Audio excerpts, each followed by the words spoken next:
বেশ, তোমাকে প্রয়োজন হবে না, শত পার্বতীরও প্রয়োজন হবে না, একা পার্বতী যাব।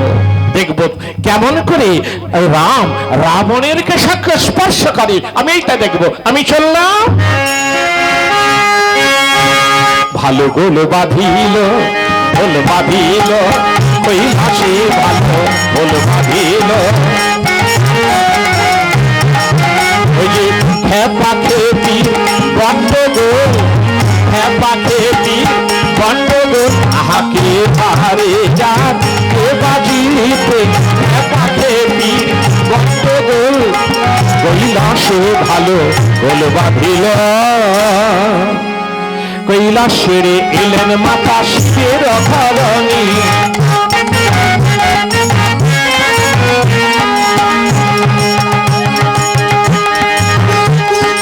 কৈলাসের এলেন মাতা শিবের ধরণী,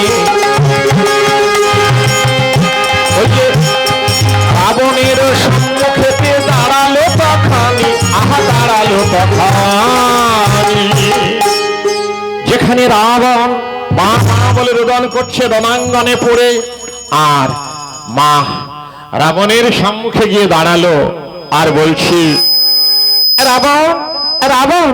কে? মা।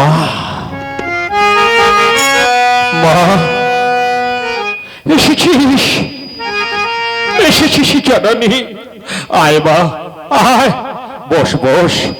মা তুই এলি, এইবার আর এই লঙ্কা ছেড়ে আর তোর যেতে মন চাইবে না মা, এই লঙ্কা তোর বড়ই ভালো লাগবে মা। আজ লঙ্কায় কুসুম ফোটে না, সৌরভ ছোটে না, ভ্রমর নাচে না, কোকিল ডাকে না, আজ লঙ্কার মনোরম জনপদ মরুভূমি শ্মশান, আর তুই তো শ্মশানে বাসেনি মা।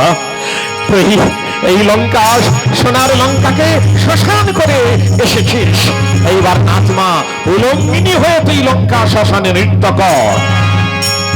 রাবণ এ কথা বলছিস কেন? কেনই বা বলবো না মা। মা গো, 1,00,000 পুত্র আমার, 1,15,00,000 নাতি, রথি সেনাপতি চলে গেল মরণের পথে। রাবণ চল। কোথায় যাব মা? কেন? রামের সঙ্গে যুদ্ধ করতে? মা মা, তাহলে তুইও চাস এই জগতে আমাকে রাখবি না? তুই যদি চাস এই জগতে আমাকে রাখবি না, তাহলে তোর হাতে তো খড়গ আছে মা, ওই খড়গ আমার গলায় বসিয়ে দে। রাবণ এ কথা বলছিস কেন রাবণ? কেনই বা বলবো না মা। মা মা, আমি আমার সবাইকে